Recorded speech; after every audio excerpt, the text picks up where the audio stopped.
Hello, everybody. Hello, and welcome back once again to Honest HR Nitrous. I am Bill, the company's expert, and thank you for being here. This is an interactive live stream where you guys get to ask me questions and we can talk about stuff. And that's what this is. So if you're seeing my beautiful face, you should see a chat box somewhere in the vicinity of my face, depending on what device you're watching this on. And if you've been a subscriber to my channel for any amount of time, you should be able to get in the chat and let me know what you're wondering about and what you're struggling with, and I will do my best to help you out. That's the idea. The title of this episode, this is episode number 96 of Honest HR Nitrous, and it's called Your Resume Might Be Invisible. Let's fix that. So that's what we're going to talk about today. But if you have any questions about job search or careers, it's all good. This is where we talk about the gritty reality of job search and careers. Not the theory necessarily about how it should work, but how it ends up actually working in the real world. So it's all good. That's what we're here to cover. Can't believe we've done 96 of these before. So yeah, that's what this is about. So let's get started.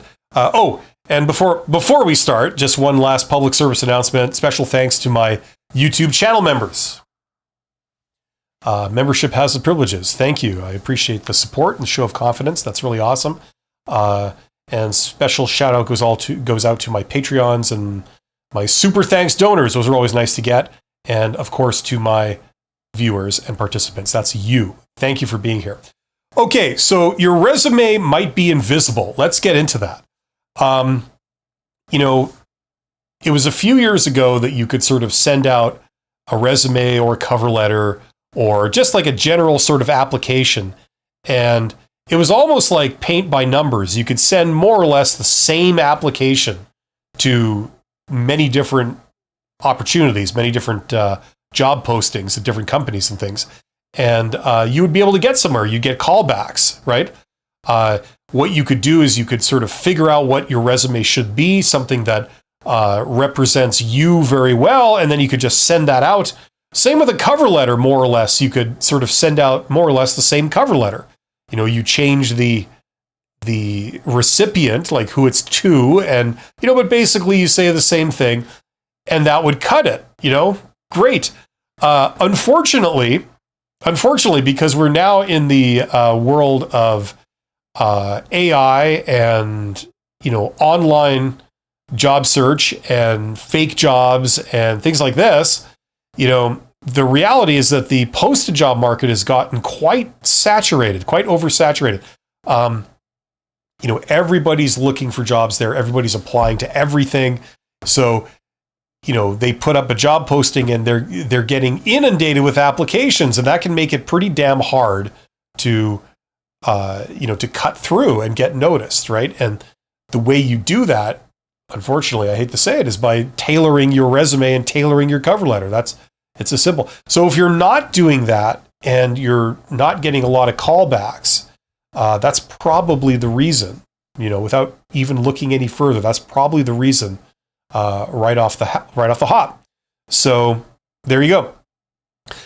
Get in the chat. Let me know what you guys think. If you have issues with, you're sending your resume or your job applications out and it seems like it's going into a void. There's nothing coming back. Let me know what you're having to deal with, and we can get into it. But that's kind of the general approach. I would put that out there.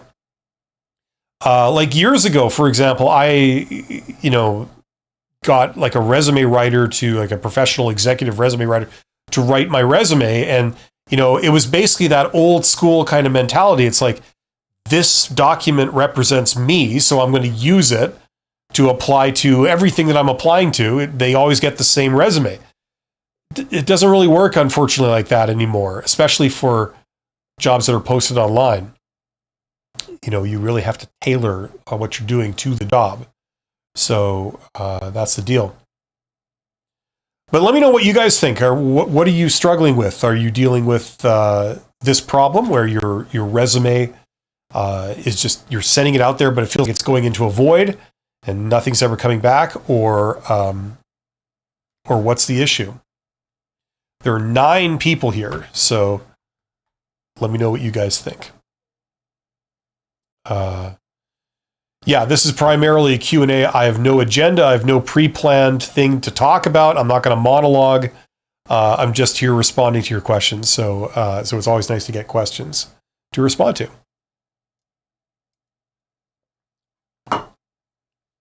Yeah.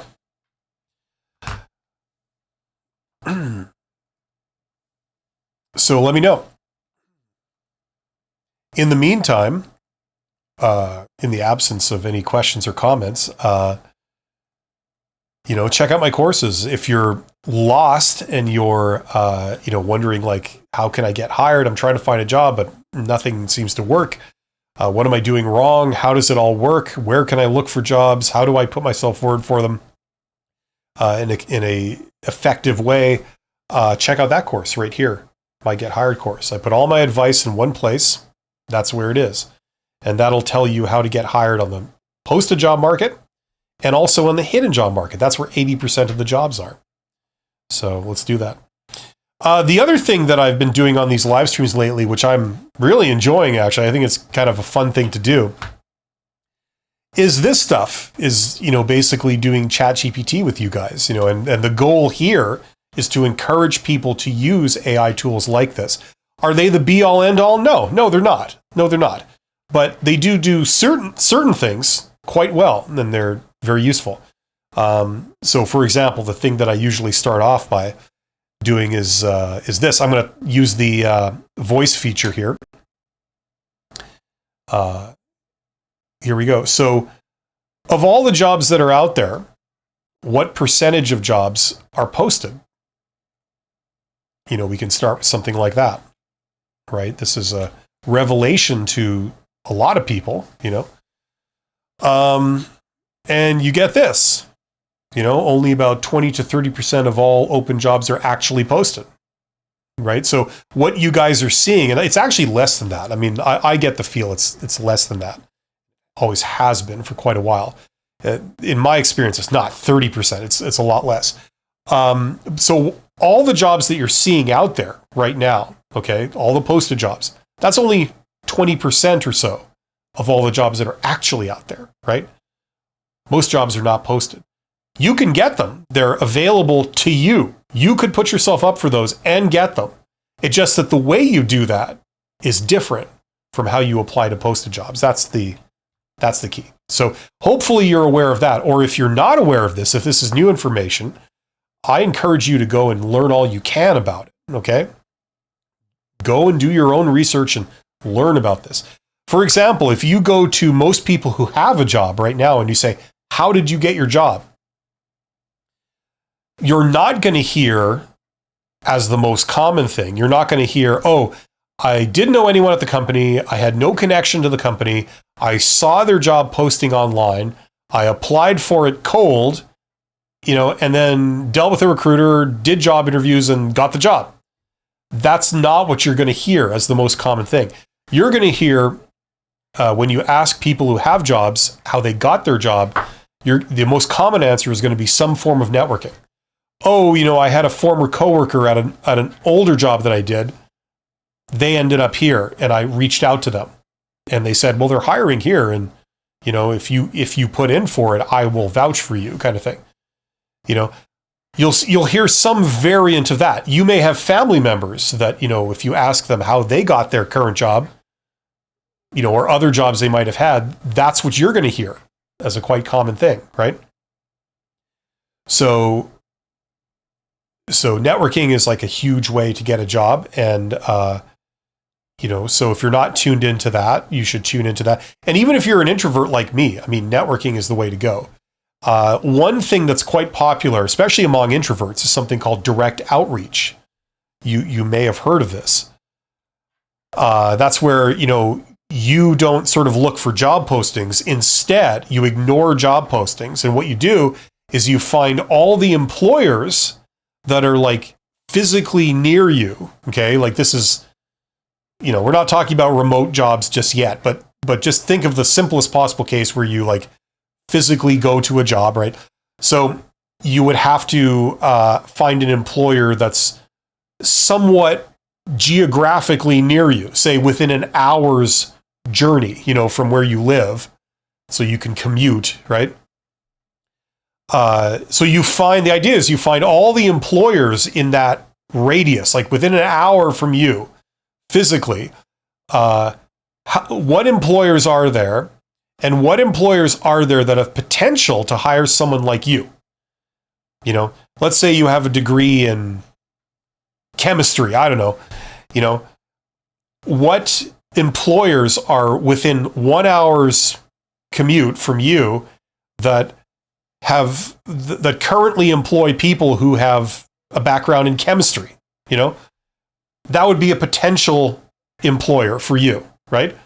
If they hired one person with a background in chemistry, they could hire you with your background in chemistry. So what you do is you reach out to the decision makers at that employer manually, yourself, okay? You don't know if they have a job posted. You don't care about if they have a job posted because, as we've established, a lot of companies, even though they don't have any jobs posted, they're hiring anyway. Just they're not posting the jobs, right? So you reach out to them, and the simplest form of this is just to say, hello, I'm here. I solved this problem. Like, I have a degree in chemistry. I can do this kind of work. If ever you're looking for someone to do that for you, please let me know, because I would love to work for you or to work with you. Right? Thank you. Have a nice day. That's it. You just send that message, and you can do this remotely. You can do it over LinkedIn, stuff like that. So that's how, introverts and stuff can be very effective at networking, and they can get a lot of job opportunities. Like I've got a ton of contract work just doing that exact method. And I've gotten jobs that way. I've built a consulting business and gotten a lot of my clients that way. You know what I mean? Like it's a great method, and it's underutilized. Tuggy Talks. I remember Tuggy Talks. Tuggy Talks says, hello, I have disliked my job for quite a while and have been retooling my resume. I've been using AI for a bit now, and I'm amazed at the help it has given. Yeah, I can believe that. It's an incredibly powerful tool for certain things if you know how to use it. Like if you've learned how to use it, it can be extremely powerful. So creating a document like a resume, it's not the easiest thing to do, but it's not the hardest thing either. It's something you can do. Yeah, and that's a great testimonial, Tuggy Talks, because I know there's a lot of people out there that are not using AI tools. They have access to them, but they're not using them, on principle, or maybe because they don't understand them, or, whatever.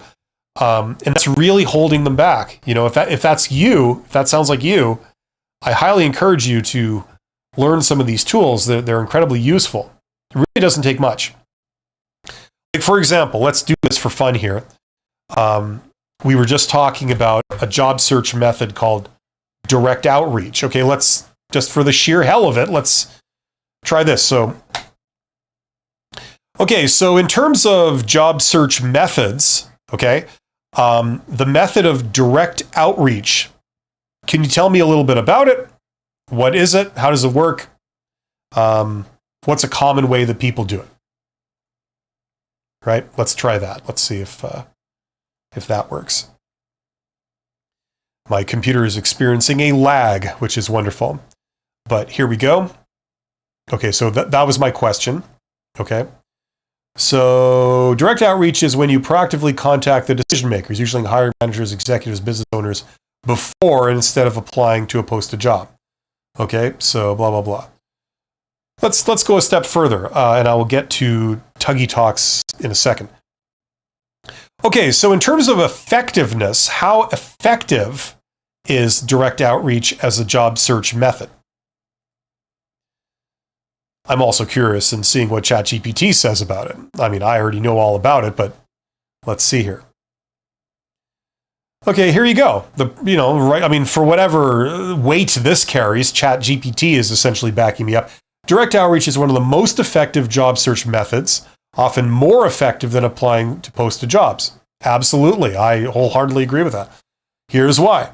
Okay, I'll let you guys read more of this if you're interested, or I recommend you do these kinds of queries yourself. Go to ChatGPT, so chatgpt.com, and start using this tool to ask about things like this. You could even then say, like, how does one do it? What's the first step? What's the second step?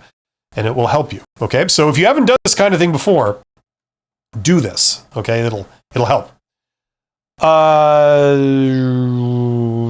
Okay. Well, Tuggy Talks did say something else, but now that's gone. But we have Confidocene that has sent in a comment. Confidocene says, should I put my phone number on my resume? My boss told me to, but that may cause spam. Listen, that's entirely up to you. There isn't a clear yes or no answer. If you do, it can lead to good things. It can also lead to bad things. Listen, it's up to you to decide that. If you're like an incredibly private person and like, if that's going to attract people calling you or something, and that's like a really big deal for you, then I guess no, but if you're not super sensitive to that and you want to, I don't know, be as forthcoming as possible and give yourself the best chance, then maybe you should, there is no right or wrong answer. It's simply what you're comfortable with. Okay. It's not essential, but it's generally a good idea to make it so that if the person reading your resume wants to contact you, it's generally a good idea to make it as easy as possible to contact you.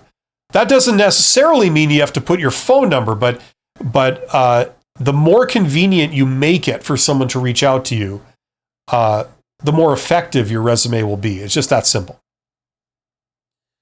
Tuggy Talk says, had a question about who to contact using direct outreach, which is such a great strategy I'll be using. I had a question, but you answered it with your astute demonstration with AI. Okay. One thing I will say that maybe, I don't know, but I suspect flies under the radar for a lot of people is like, okay, going back to this thing that I just asked it. I said, like, how effective is it? Where was it that it said, like, how to do it? At some point it said who to contact. Where was that? I think it was up here, actually. Yeah, here. Okay, so proactively contact decision makers. Now, what does that mean, decision makers? Usually hiring managers, executives, and business owners. Okay, let's talk about this. So, first of all, what the hell is a hiring manager, right? You guys know what that term means? That simply means a manager. They're the ones that originate the job. Okay, so usually it's like the boss of a department. It's usually a people manager of some kind. So like the head of the marketing department or the head of the, insert name department, right? Like say it's a factory, right? And basically in a factory, everything is in, the operations department, right? But within the factory, you'll have different areas. You'll have inventory, like a warehouse. You'll have a manufacturing process, right? You'll have different departments within that. Maybe there's the paint department that paints the product, or the fabrication department, or the welding department, or the, assembly department, or, whatever, right? So there'll be different departments. Now, the hiring manager, if they're hiring for people in that factory, the hiring manager will probably be the head of the paint department, or the head of the warehouse, or the head of the assembly department, or the head of the, I don't know, the whatever. Let's figure out a name here. The fabrication department. Okay. So, in the fabrication department, you've got a manager who runs it, and then you've got, say, 20 fabricators, and they work like at an assembly line every day. They weld or they put things together, whatever. Okay. Let's say there's too much work for them. Okay. That's usually what leads to a job being created. They're given too much work. They can't get it all done. They have to start running their department on overtime. They have to, every week they have to pay overtime because they can't get their work done during regular hours and it spills over, right? You can only do that for so long. And then if you see, like, for example, okay, this amount of work that we're getting, this volume of work, it's not going away. Like, it's only going to get bigger, right? Now, we're already running the department on overtime. That's not sustainable. We need to add some permanent employees. So we got to hire 2 more fabricators. Okay, or 2 more, whichever way, whichever part of the world you're in that doesn't mean something rude. It's that one. Okay, so who is aware of this first? It's the manager of the fabrication department. They realize they have to hire 2 more fabricators. So that's the origination of a job opportunity, right? Okay, they've confirmed it's in their budget, they've gotten approval for it, and they believe it's the right thing to do. So it's up to them to hire 2 new fabricators. Precisely how they go about doing it is partly up to them and partly company policy, okay? In small companies, there might not be a company policy, right? It's entirely up to the manager how they do it. They can hire their friends or their family members, who knows? In bigger companies, it tends to be, a bit more formal. They'll have hiring policies and things like this, right? But it's really ultimately up to the hiring manager, the head of the fabrication department, how they go about filling those roles, right? Now imagine if you contacted the head of the fabrication department and you said, hey, I'm a fully qualified fabricator. I live in your area. I'm great at doing this. And I know about you guys. I know you do really exciting work in this area of fabrication. I'm really good at that. If ever you're looking for another fabricator, let me know. I'd love to work with you.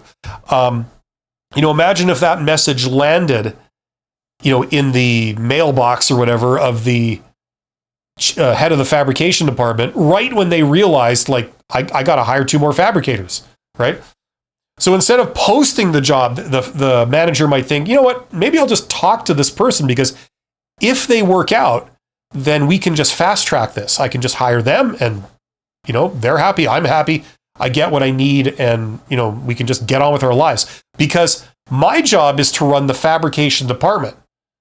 My job is not to post jobs and sit in job interviews and discuss, different candidates. That's not what I do. That's extra crap that I don't want to have to do, because it's just more fluff I got to deal with. It's not actually my job. My job is to run the fabrication department efficiently, smoothly. We get our work done. We do a very high quality job.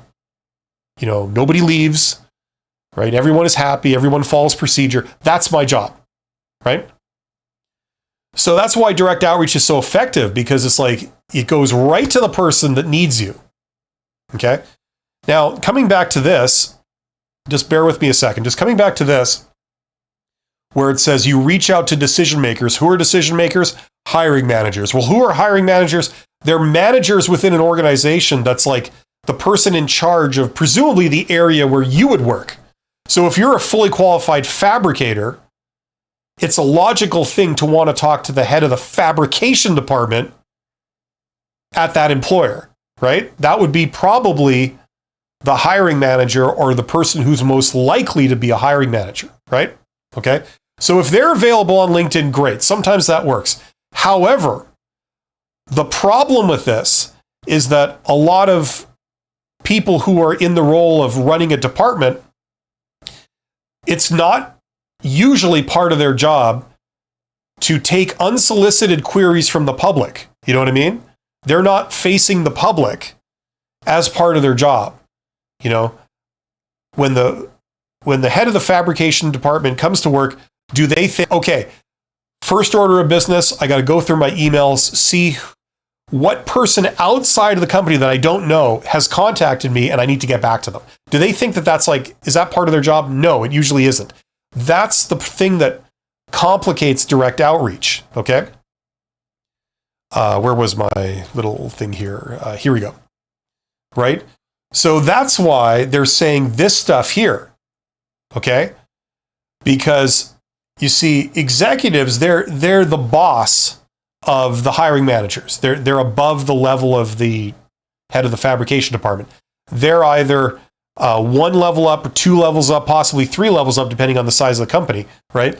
But the thing about executives is that it's actually part of their job to do what I just described. They come in and they look at like, ooh, what emails did somebody send me?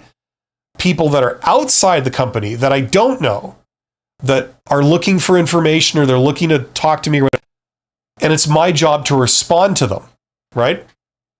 Executives, it is their job to do that, right? This person that wants to talk to you, that could be a new supplier that would make sense for you to work with because they're a lot cheaper than your existing supplier, but deliver the same quality. It would be to your advantage to respond to that person and say, yeah, let's have a meeting. Let's talk about maybe what we could do, So, if you don't do that and you say, no, how'd you get this number? Don't ever talk to me again. That's very bad for business. So that's why direct outreach, they're also saying this, which is go to executives and business owners. And I'll say one final thing, and that is that it's easier to, if you're trying to reach someone in the middle, like a middle manager, it's easier to start at the top and go down than it is to start at the bottom and try and go up within the company. Okay? So anyway, there's some background information. Let's get back to this. So anyway, that was sort of talking to Tuggy Talks about, who to contact using direct outreach. When in doubt, try and learn how to present yourself professionally and properly, and go to the highest person you can go to the CEO. I was a CEO. There's no magic. It's not like these people are celebrities or they're untouchable. I'm not talking about like Hollywood CEOs like Elon Musk's and Bill Gates. I'm talking about like the vast majority of CEOs who are just regular Joes. They just, instead of being the boss, they're just the jumped up, slightly bigger boss. That's all. They might supervise, they might run a company that has like 25 people in it. You know what I mean? But they're the CEO. They don't own the company. They're running it on behalf of the owner, right? That's the person you go to, and they can forward you down to whoever it is, right?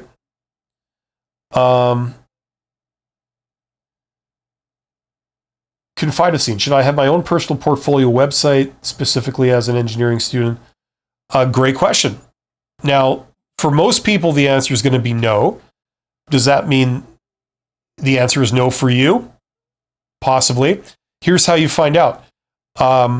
What do other engineering students do? What do other engineers do? Do they all have their own personal websites? If they do, then it probably would be a good idea for you to have one too. If for no other reason than to just do kind of what's expected, right?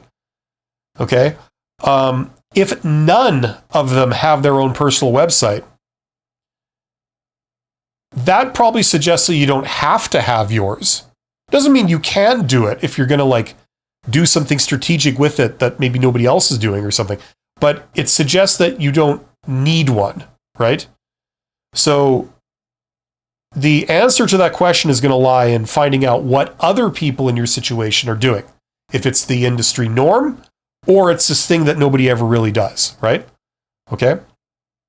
So try to answer that question, and then based on what you find out, that should inform you of what you probably need to do. Okay? You're welcome, Tuggy Talks. Yeah, hopefully that was useful. If you want to go deeper with this stuff, check out that course. That's where I put all this stuff. Like, here's my recommended method and how everything works, and all the details with templates and all that kind of stuff. Check all that out. I don't just cover one, way of getting a job. I cover several. That's one of them. So check that out. If you want to learn that stuff with me, that's where you go. That's where I put all that stuff. There's a link in the description if you want to check that out. Yeah, so there are 18 people here. Thank you for joining me today. Let me know what you guys are struggling with, what you're wondering about, and I will do my best to help you out. That's what this is all about.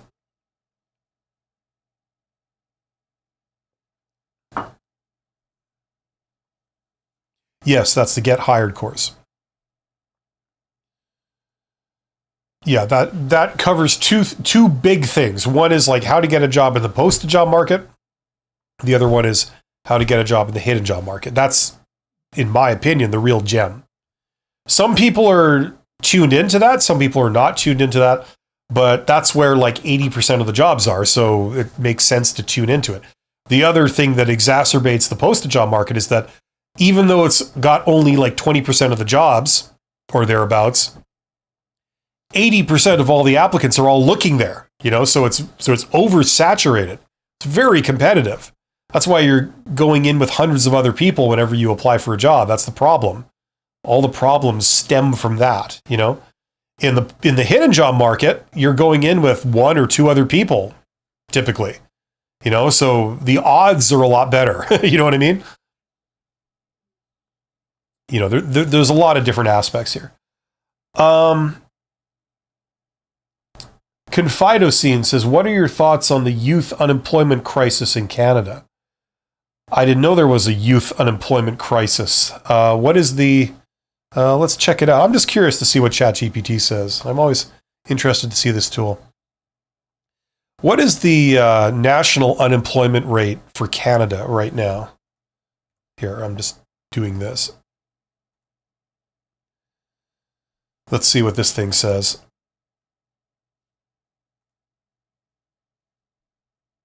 Oh, okay. Hopefully it knows that I'm in Canada. Yeah. 6.9%. Okay, great. This is really lagging for some reason. Okay. Question. So is there a youth unemployment crisis currently going on in Canada?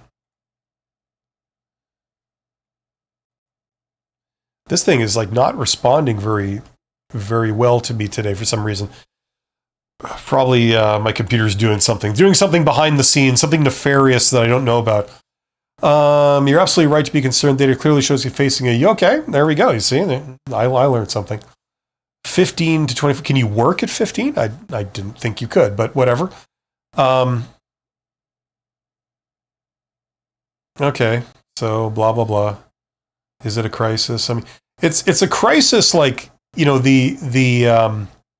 I don't think this is confined to Canada. I wouldn't have thought so.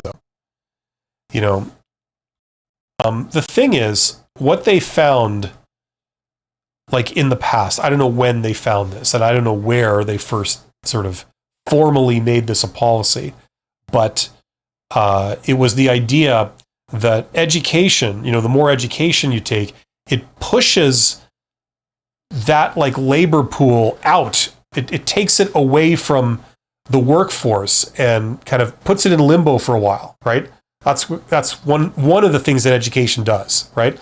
So, it's sort of directly proportional that, as there are less and less jobs, you tend to get more and more people in school, right? Because if you have no job opportunities, rather than sitting around doing nothing, a lot of people will say, okay, well, maybe I'll go back to school and in theory make myself more skilled, right? So governments have encouraged this, as I understand, generally speaking, for several reasons. One is kind of the legitimate reason that you want to have a skilled workforce. But the other one is that like it kind of pushes the problem away. It's like instead of saying these people are unemployed, you could say, well, they're in school, So it appears that you don't have an unemployment problem, right? Things have really changed with education in the last few years. Like,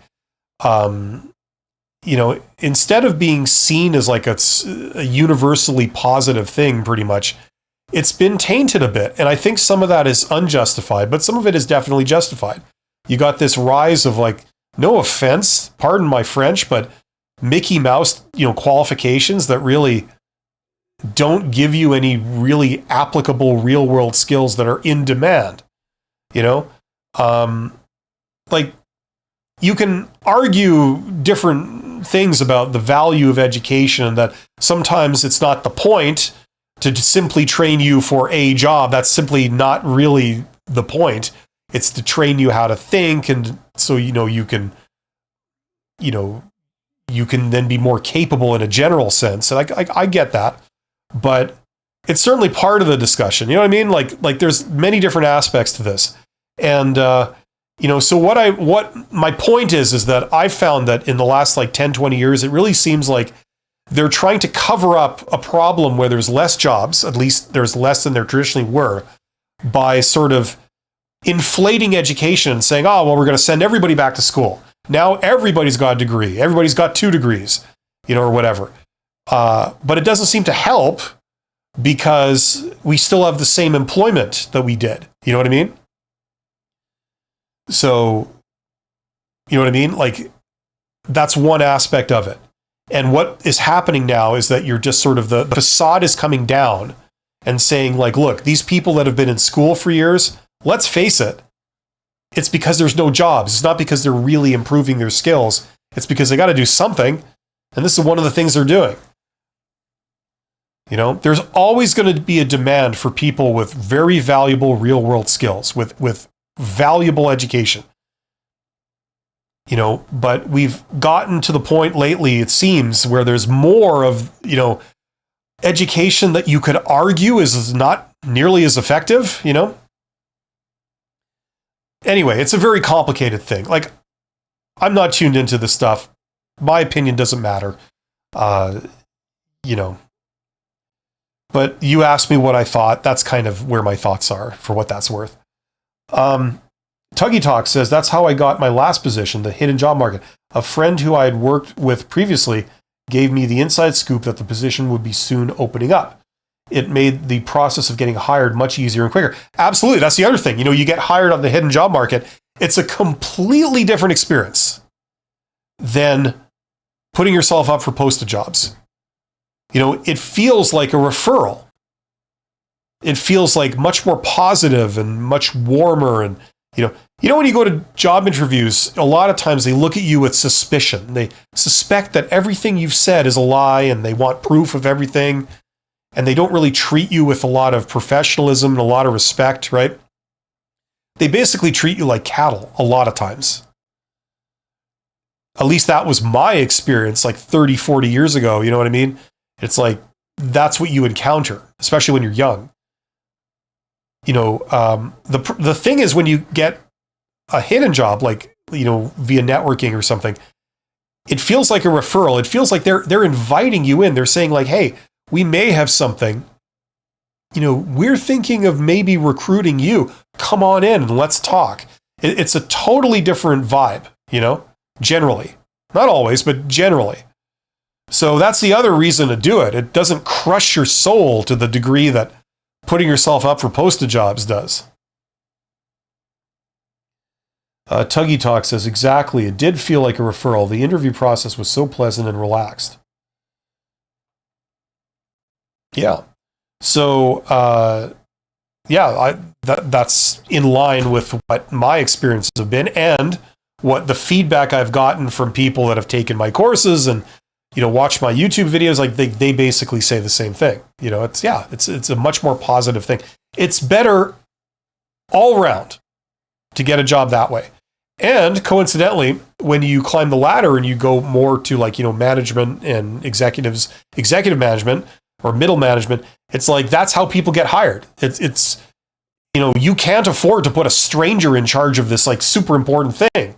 You need someone that is good, and they're good because you either like have worked with them, or you know of them and you've worked sort of in the same business environment with them for many years.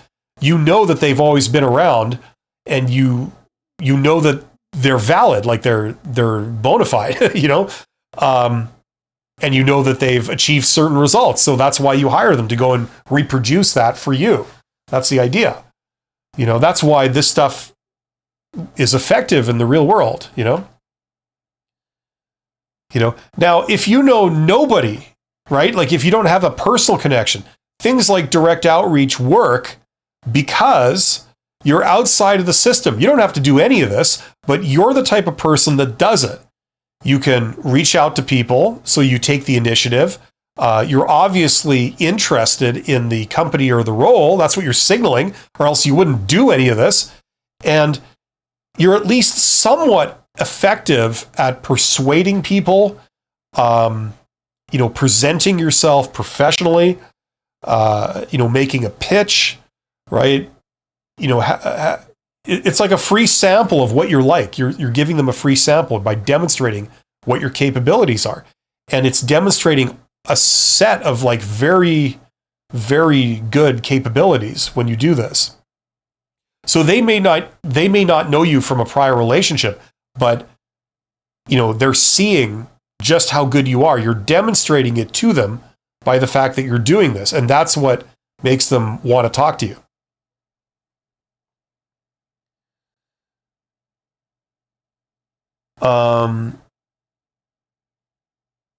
Okay, Sarthak says, how to get internal appraisal of salary, how to negotiate, when to negotiate while keeping the job. I mean, I can't find a new job every time I need more money for request or appraisal. Okay, you're not going to like the answer probably, Sarthak. Here's the reality, okay? There is no absolute right and wrong answer for how much someone is worth. Okay, it's all based on perception. But they tend to draw the line at a couple of real world things, right? So for example, if they offer you a certain amount of money and you take it and you stay, that tends to suggest that that's your value, right? You have a very compelling argument that that's what you're worth, right? If you were worth 10 times more than that, then you wouldn't take this job and you wouldn't stay working there for that low amount of money, right? So that's the problem. So how much is someone is worth? The practical determination of that is what they will take, and they will stay working for. Okay? The problem is when you're in a job and you're making a certain amount of money, let's say you're making 50, okay, on whatever scale, right? And you've been in that role for several years, you've been making 50. And then you turn around to your boss and you say, well, I'm worth more than 50. I'm worth 60, right? So pay me 60 or presumably I'll walk. Like if you say pay me 60 or I will do nothing, that's not a very compelling argument, right? It's like saying, it's like going down to the store to buy a loaf of bread and having the store manager say, I know that you just bought this loaf of bread for $1 and, we sold it to you for $1, but, I think you should pay us $2 for this loaf of bread, even though if you don't, we'll just let you leave the store with it, Are you going to say, okay, yeah, I think in all fairness, I should pay you $2? No, the vast majority of people are going to say, no, that's silly. I bought it for $1. You let me have it for $1. I'm not paying you extra money for no reason, right? So in a general sense, that's how companies feel too.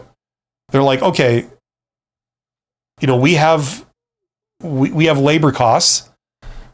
Our goal is to minimize labor expenses like we would with any other expense, right? Like, would we want to pay more for our energy, for our electricity or natural gas or whatever we use to power our buildings? Would we just want to pay more for that? No, we want to pay as little as possible. That's what helps us. So labor is the same thing. So if we can get you for 50, we'd rather pay you for 50. We don't want to pay you 60 for no reason.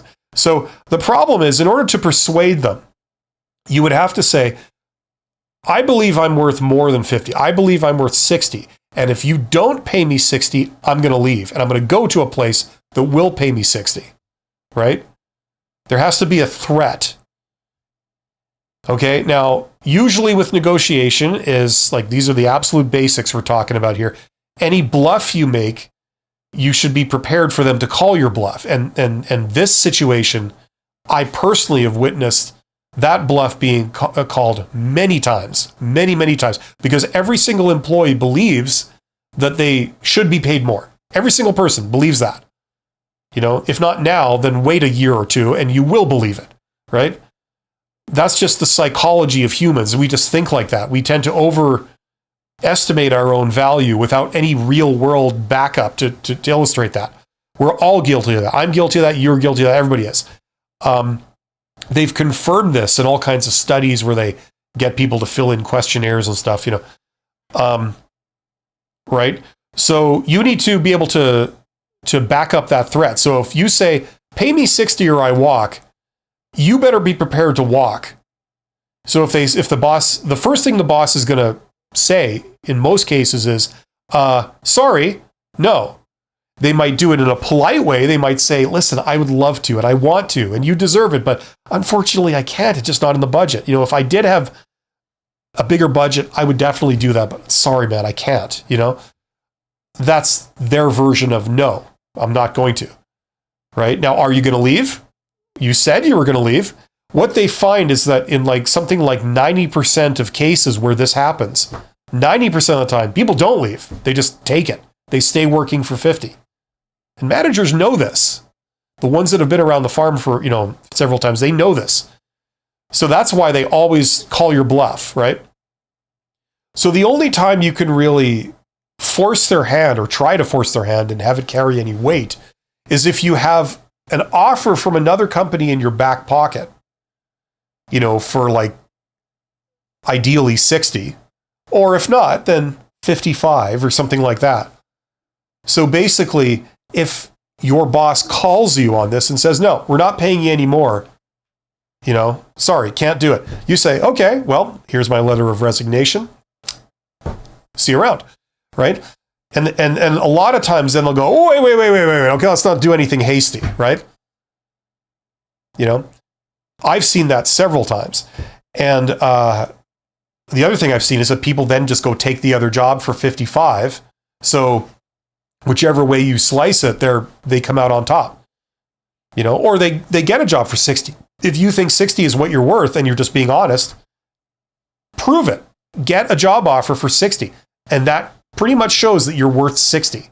If someone's prepared to pay you for it, no one can tell you're not worth it. You know what I'm saying? So that's how these things usually work. So,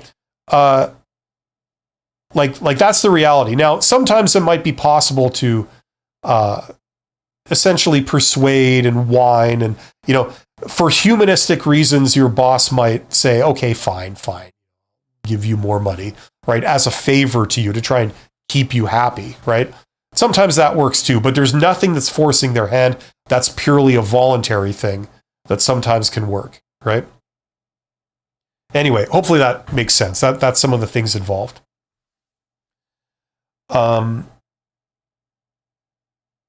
Confidacine says, do employers care about creativity? If so, how do I prove I am creative? Well, that's a very general statement, Confidacine. Some do, some don't. It's just that simple. It depends what industry you're in. It depends what level you're at. It depends what opportunities there are. You know what I mean? And what you mean precisely about creativity. That can mean a lot of different things, right? Some people use that term only as it applies to fine arts. I'm creative in the sense that I do fine art, whether it's like computer graphics, like art on a computer, or art in real life, right? But creativity also expands way beyond simply fine arts, right? You can have creativity in engineering. You can have creativity in law. You know what I'm saying? Creativity and innovation you find across the board. So it depends what you mean about creativity. So I can't answer that. It's just way too general. You would have to pin it down to precisely what you're asking about, and then you'd have to go and get data on that. And you can do that with LinkedIn. You can go and find on LinkedIn the people in the situations that you aspire to be in, and then you can talk to them directly and say, I want to be in your role someday. How important is creativity in this sense to getting that, to being in that role? And they'll tell you,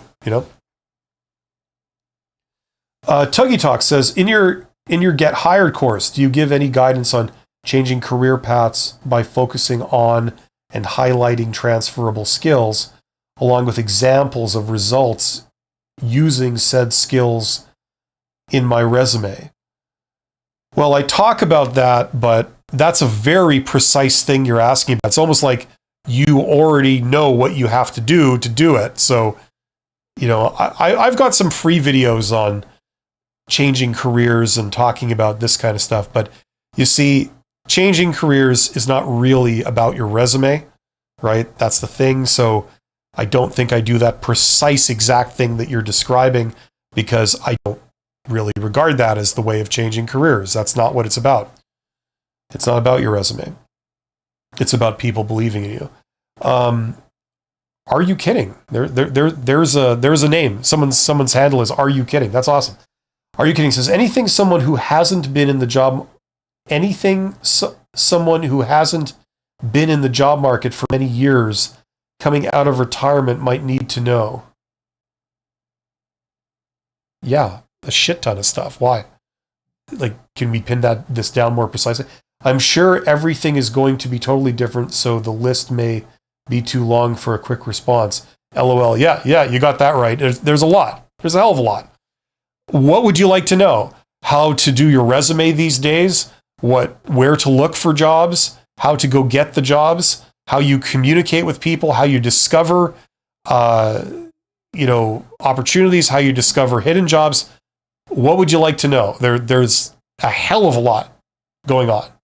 So if you could pin that down a bit more precisely, I will be happy to get into it. If you just want a general overview, all I can say is go to my YouTube channel. I got videos on many things related to careers and job search, especially coming out of retirement and what you need to do now. If you just want it all in one package from beginning to end, here's what you do. Check that out. That's why I created it. It's all my advice, all in one place on what to do now. Okay, so you got some options there. Okay. Okay, Are You Kidding says, haha, resume, I guess. Okay.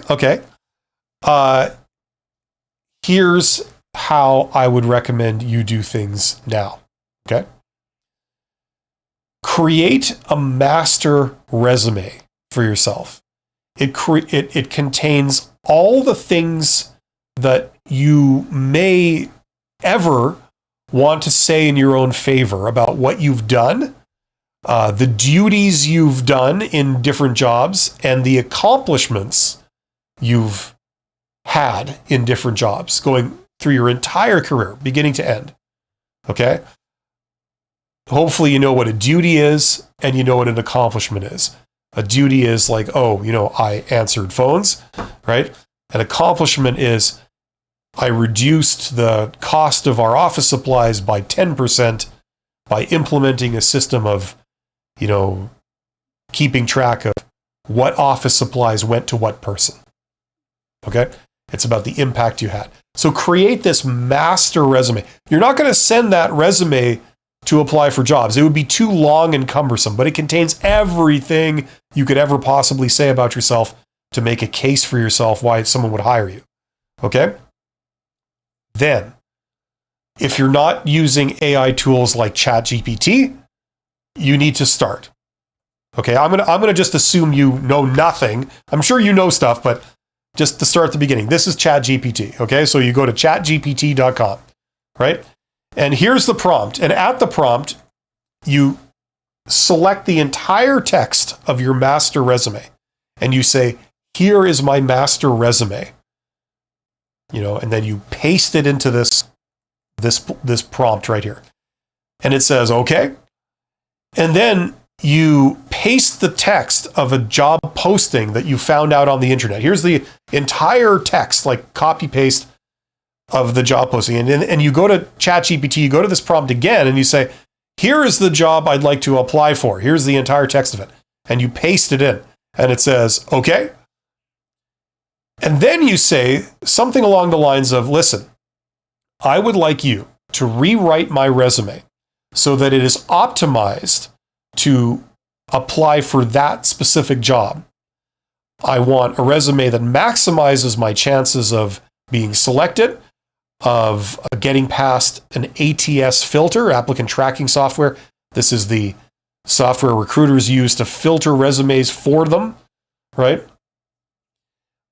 So write me a custom version of my resume that's tailored for that job. That'll give me the most chance of being selected, right? So it takes your master resume, it deletes a lot of things that are just irrelevant to this particular job.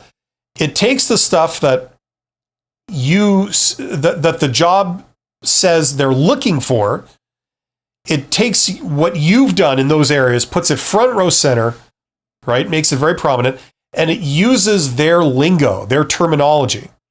So if they call something a frontline manager, you call it a frontline manager. You don't call it a supervisor, you call it a frontline manager. Like things like that. It uses their lingo, right? You also can do this with a cover letter, same idea. Excuse me. You know, you say, write me a cover letter based on, you know, what will be the most likely thing to get me selected for an interview, right? So it's not making up stuff. It's just rewriting what you have to make what they're looking for more prominent and make you seem more of a fit, right? Okay, so if you've, you know, you've got a bunch of eclectic skills, it doesn't mention all the ones that they said that they're not even looking for, okay? So it doesn't dilute what you have. Okay, so you let it create the resume for you, and then you paste it into a Word document or something, you proofread it, make sure it's all above board and it looks fine, and then you send that off, and that's how you apply for these posted jobs, right? Now, in the past, if you had to do that manually, that would be extremely labor intensive. It would take you like half the day at least to do this. Nowadays, you can do it in like literally under 5 minutes, okay?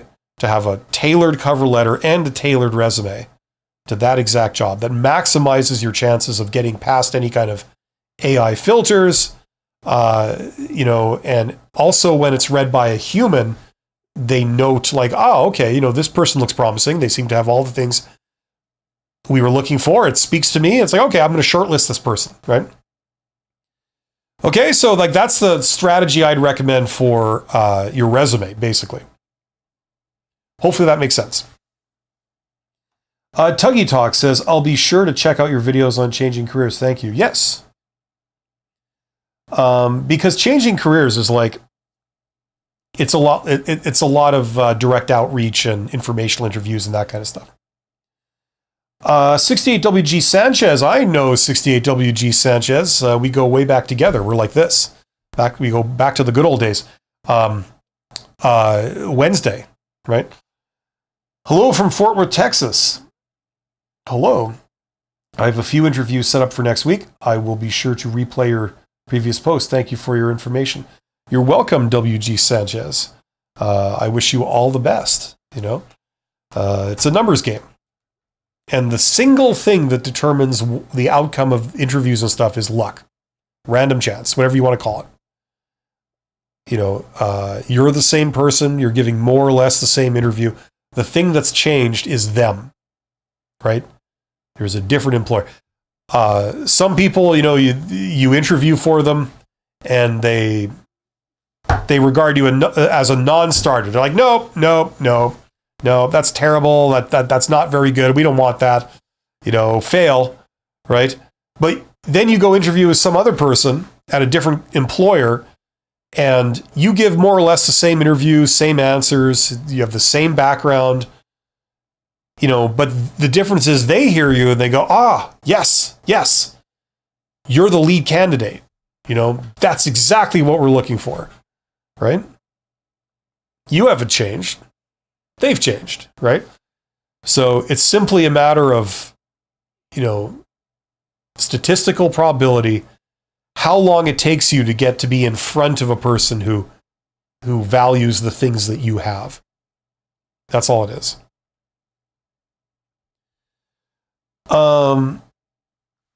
WG Sanchez says, I want to invest in your classes, and I will, being on a fixed income right now with gas prices and life in general stuff. No, I understand. Listen, don't do anything that you're not comfortable with. I wouldn't have you do any other way, okay? It's just that simple. There's a lot of things you can do certainly with my free stuff and other resources out on the internet, you know, you're going to be fine. And as I say, the biggest factor is a random chance, you know? So you're already getting interviews. You're going to be fine, WG Sanchez. So best of luck to you. You know, I really hope it works out. I'm sure it will. It's just a question of how soon? That's the only real question, right? Unemployment is temporary. It doesn't feel temporary, but it is, right? Whenever we're unemployed, whenever we're between jobs, it always feels like it's this permanent thing where like this is like what our life is going to be. It's the end of the world. That's how it feels like. It's not. You will very shortly forget this period of your life where you're between jobs. You won't think about it. You won't even really remember it. It's hard to imagine that right now, but that's the reality. Okay, so just always keep that in mind. Sarthak says, how long should someone stay in operations before aiming for their next career move? Well, that's unanswerable. Different people, for a start, have different goals. Like some people, they want to get the hell out of there as soon as possible. Other people, they love being in operations. That's where they find their calling and they want to stay in it their whole life. You know what I mean?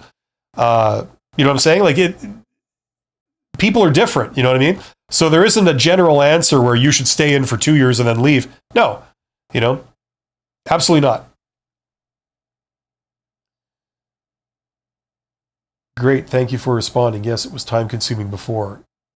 Yeah.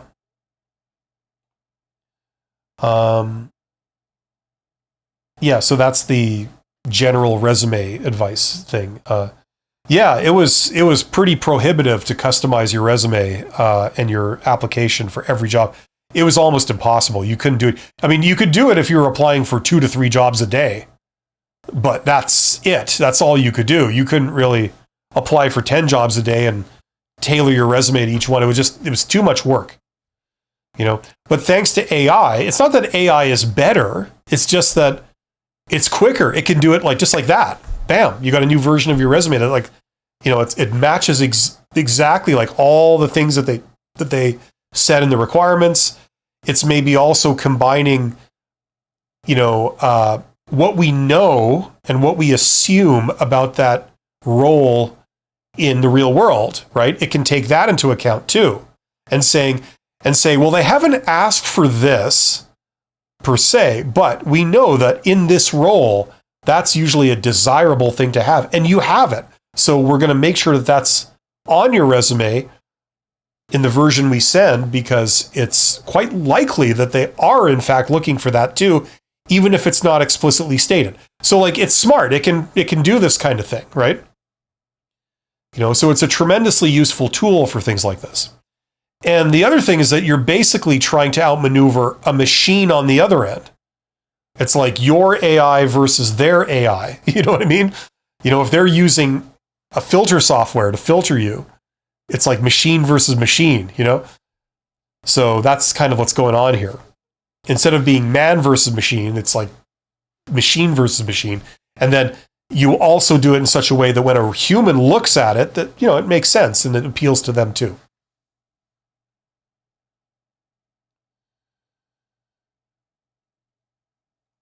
Okay, there you go. There are 16 people here. We've hit the hour mark, so I'm probably going to wind this down. But if you have any last minute questions, please let me know. Otherwise, check out my courses. This is probably the one that most people here will be interested in. That's all my advice for how to get a job, all in one place. It covers the posted job market and it covers the hidden job market, a couple of different methods. So between all of that, this is good for anybody that's starting out like entry level, all the way up to middle management. That's what that course is for. Okay, so if you're looking for that, it's got everything in a logical order with templates and processes and everything. So if you're looking for that kind of structure and that methodology, check that out. A lot of the hidden job market stuff is things that I've not discussed on my public videos, because it's harder to get into that stuff, in public videos that are only like 5 minutes long. It's hard to do a 5-minute little snippet and have it be super useful. Usually all the principles involved, they all stack on top of each other. So you kind of have to do all of them, and it's like the weak link in the chain breaks the whole thing kind of thing. Rather than each little thing is self-contained. That's what I found. So that's why I put them into a course as opposed to putting them into a bunch of little videos. So check that out. The other thing people here might be interested in is this, right? My Write Like a Professional course, that's about communication skills. So, one of the things that you have to tack on as you climb the ladder, and if you get promoted into a higher level position, is communication skills. You have to tack on several things, but communication skills are the big one.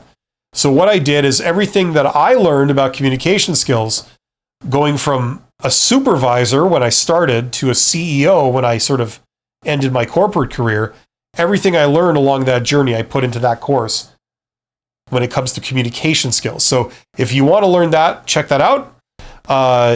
It does talk about writing, but in a greater sense, it talks about like what to say, how to respond to different things. So check that out. And on Mondays, I talk about entrepreneurship and growing businesses and stuff. And if you want to learn business, of course, being the scientific study of how to make money, that's what it is. Pretty useful thing to learn for several reasons.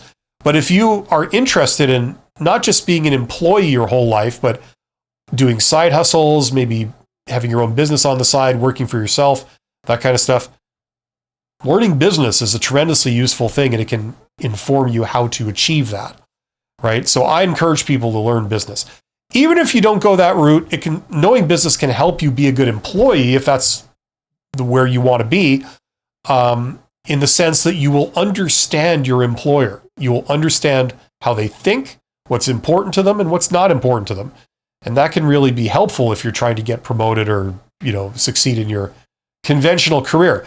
So check out that course. That's, basically the study of business.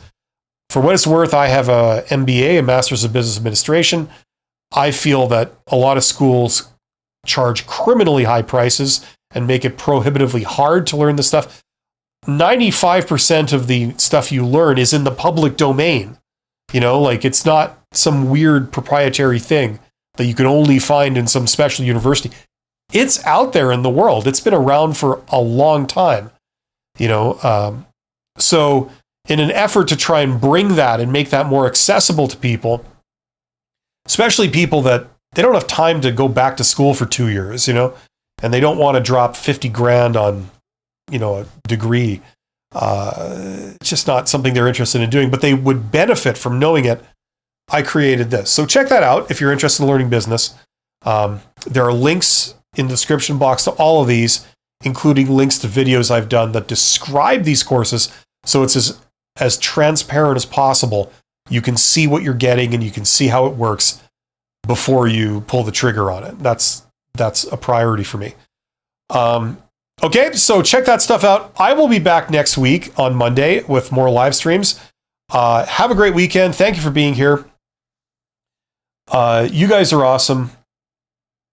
Special thanks to Tuggy Talks, to Are You Kidding, to 68 GW Sanchez, WG Sanchez, Sarthak, and everybody else who's contributed today. You guys are awesome. Chin up. I'll see you soon. Take care.